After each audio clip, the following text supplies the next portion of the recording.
तो पार्ट 11 की शुरुआत में हम जिन को देखते हैं जो लगातार 3 दिन तक प्रैक्टिस करने के बाद मैच के लिए रेडी हो जाता है। इधर सभी लोग मैच के लिए जिन का वेट कर रहे थे क्योंकि उन्होंने पिछले 3 दिनों से जिन को नहीं देखा था, जिस पर इंचार्ज कहता है कि जिन मुझसे डरने की वजह से लड़ने नहीं आ रहा है। तो रॉय और बेन बोलते हैं कि जिन मैच के लिए जरूर आएगा। तभी जिन वहाँ आ जाता है और आकर इंचार्ज से कहता है कि मैं तुमसे लड़ने के लिए बिल्कुल तैयार हूँ। जिसके बाद वो दोनों चेयरमैन से लड़ने की परमिशन मांगते हैं। तो अब चेयरमैन उन दोनों की फाइट के लिए सभी को एक दूसरे बैटल ग्राउंड में ले आते हैं जहाँ वो दोनों आराम से लड़ सकते थे। अब उन दोनों की फाइट स्टार्ट होती है जिधर इंचार्ज जिन पर पहले अटैक करने की कोशिश करता है, लेकिन जिन सभी अटैक से बच जाता है और इंचार्ज से कहता है कि बुड्ढे तुम बड़े वीक हो। जिस पर इंचार्ज बोलता है कि तुम्हें क्या लगता है कि ये बच्चों का खेल है, आज मैं तुम्हें नहीं छोड़ूंगा। इधर चेयरमैन और पेवेलियन लॉर्ड बातें कर रहे थे कि इंचार्ज मैरो प्यूरिफिकेशन लेवल के 3rd स्टेज पर है और जिन बस 1st स्टेज पर है, तो जिन उनसे कैसे जीतेगा। इस तरफ जिन इंचार्ज पे अटैक करने की कोशिश करता है, लेकिन इंचार्ज उसे बैटल ग्राउंड से बाहर फेंक देता है और कहता है कि लगता है कि जिन मर गया। तभी जिन वापस आ जाता है, जिस पर इंचार्ज कहता है कि लगता है तुम्हारी चमड़ी बहुत ज्यादा मोटी है।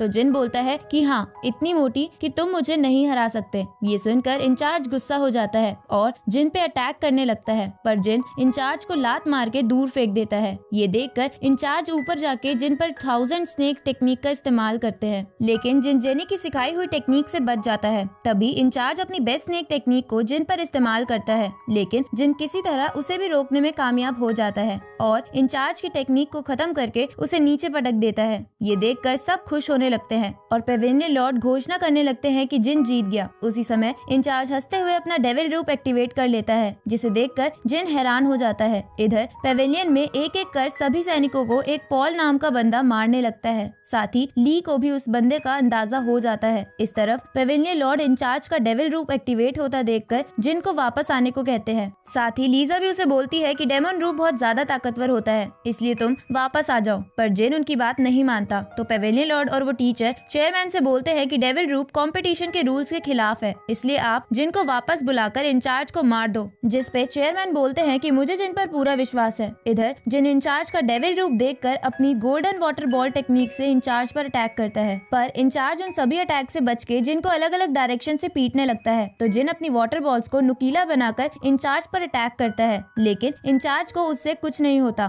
तभी जिन पेवेलियन लॉर्ड की दी हुई बुक से सीखी हुई एक टेक्निक को अपनी वाटर बॉल टेक्निक में कंबाइन कर देता है और इंचार्ज पर एक बड़े से हैंड फॉर्मेशन से अटैक करता है, जिसकी वजह से इंचार्ज बुरी तरह घायल हो जाता है। जिसके बाद जिन चेयरमैन से कहता है कि मैं इसे जान से नहीं मारना चाहता, इसलिए आप मैच को यहीं खत्म कर दो। तो इंचार्ज इसकी वजह पूछता है, जिस पे जिन बोलता है कि भले ही तुमने मेरे काम का क्रेडिट चुराने की कोशिश करी हो, पर तुम्हारी वजह से मैं वेंजिन पीक पर जा पाया और मैंने ये खास टेक्निक सीख ली। इसलिए तुम्हें अगर मरना ही है तो इस पेवेलियन के लिए मरो, ना कि मेरे हाथों से। जिनकी ये बात सुनकर वहाँ खड़े सभी लोग खुश हो जाते हैं और चेयरमैन ये अनाउंस कर देते हैं कि जिन जीत चुका है। जिसके बाद सभी लोग जिन के लिए चीयर करते हैं। अब चेयरमैन इंचार्ज से कहता है कि भले ही तुमने बिना परमिशन के एक डेविल टेक्निक सीखी, जिसकी सजा तुम्हें बाद में मिलेगी, लेकिन पहले तुम जाकर अपने आप को हील कर लो। तो इंचार्ज हील करने के लिए चला जाता है, जिसके तुरंत बाद उन सबको अर्थक्वेक के झटके महसूस होते हैं और वो सभी वापस पेवेलियन आ जाते हैं, जहाँ उन सभी सैनिकों को मरा हुआ देखकर हैरान हो जाते हैं। तभी वहाँ पॉल आ जाता है और वहाँ आकर हंसते हुए बोलता है कि तुम सभी तो अभी बच्चे हो। जिस पर चेयरमैन कहता है कि तुम कौन हो और तुमने मेरे सैनिकों को क्यों मारा। तभी जिन सोचता है कि ये बंदा आराम से हवा में तैर रहा है, जबकि चेयरमैन भी ऐसा आसानी से नहीं कर पाते,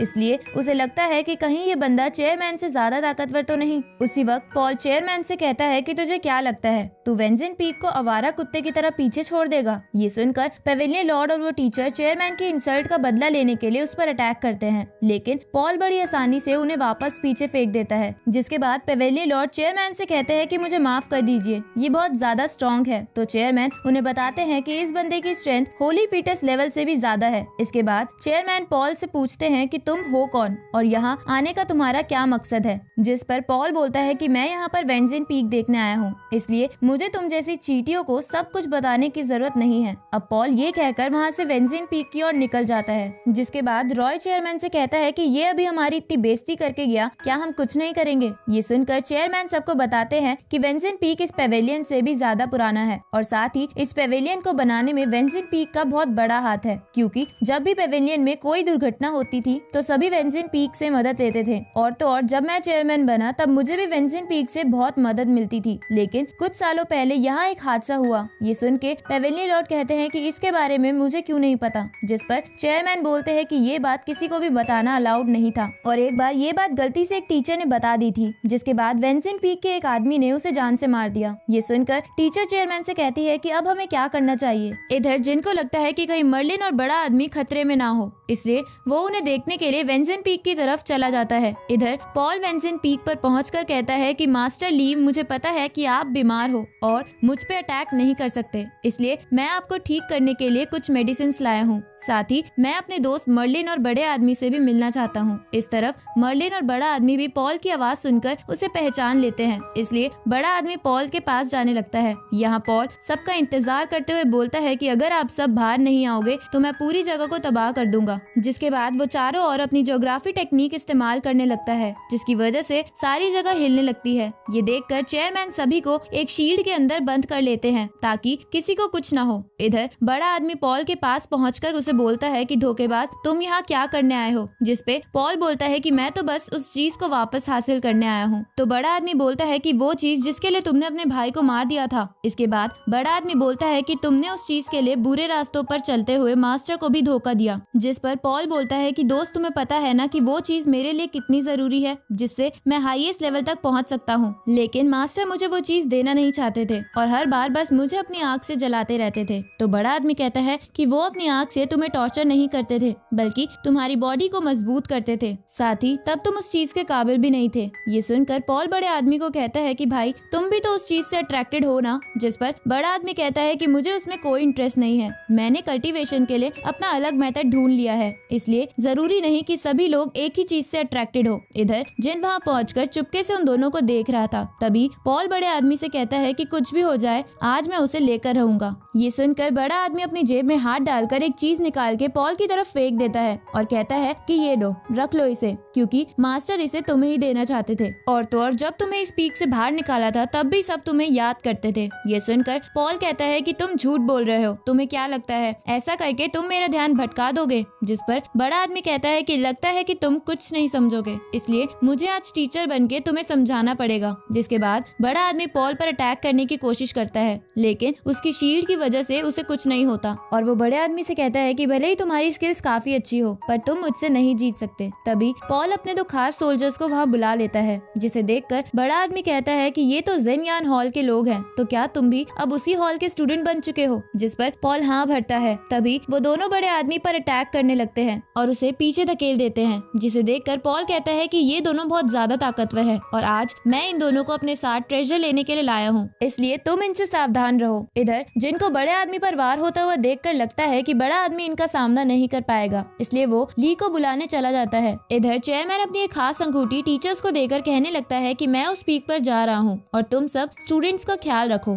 तभी वहाँ पे पॉल आ जाता है और चेयरमैन से कहता है कि क्या मुझे देखकर तुम्हें कोई बात याद नहीं आई? जिस पर चेयरमैन कहता है कि पुराने समय में एक आदमी मेरी काफी मदद किया करता था, जो पेवेलियन के फाउंडर का भाई था, पर इससे तुम्हारा क्या लेना देना है? जिस पर पॉल कहता है कि अगर वो ना होता तो मैं इस चीज को काफी पहले चुरा लेता, इसलिए मैंने उसे मार दिया था और आज मैं तुम्हें भी मार दूंगा ताकि तुम जैसे लोग किसी काम के बीच में ना आए। इसके बाद पॉल अपनी अर्थ स्टेज की टेक्निक से धरती को फाड़ने की कोशिश करता है। इधर बड़ा आदमी उन दोनों सोल्जर से लड़ रहा था, जहां वो दोनों एक स्नेक टेक्निक से बड़े आदमी पर अटैक करते हैं, जिसकी वजह से वो नीचे गिरने लगता है। पर तभी वहाँ पर मर्लिन आ जाता है और उसे बचा लेता है। जिसके बाद बड़ा आदमी मर्लिन को कहता है कि ये दोनों बहुत ही खतरनाक है। इस तरफ जिन ली के पास आता है और उसे कहता है कि बड़ा आदमी उन दोनों से लड़ रहा है, कहीं वो मर न जाए। जिस पे ली कहता है कि मुझे सब पता है। तो जिन बोलता है कि तो फिर आप बाहर क्यों नहीं आ रहे? पर ली कोई जवाब नहीं देता। तो जिन ली की टांग पकड़कर उसे घसीटता हुआ बाहर ले आता है और उन्हें दिखाता है कि कैसे बड़ा आदमी और मर्लिन उन दोनों से लड़ रहे थे।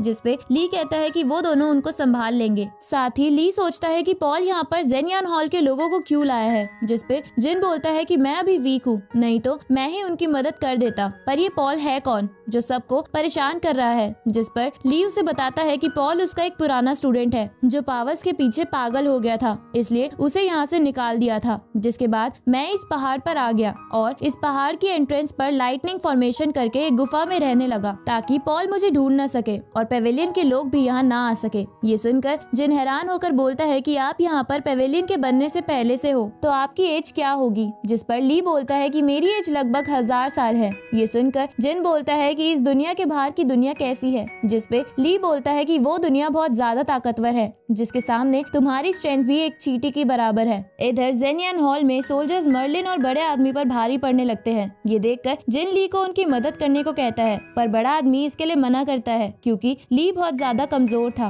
तभी ली जमीन पर पैर मार के अपनी आंखों को येलो कर लेते हैं, जिसके बाद वो दोनों सोल्जर्स नीचे गिर जाते हैं। साथ ही ली भी इसकी वजह से बेहोश हो जाते हैं और इसी के साथ ये पार्ट यहीं खत्म होता है।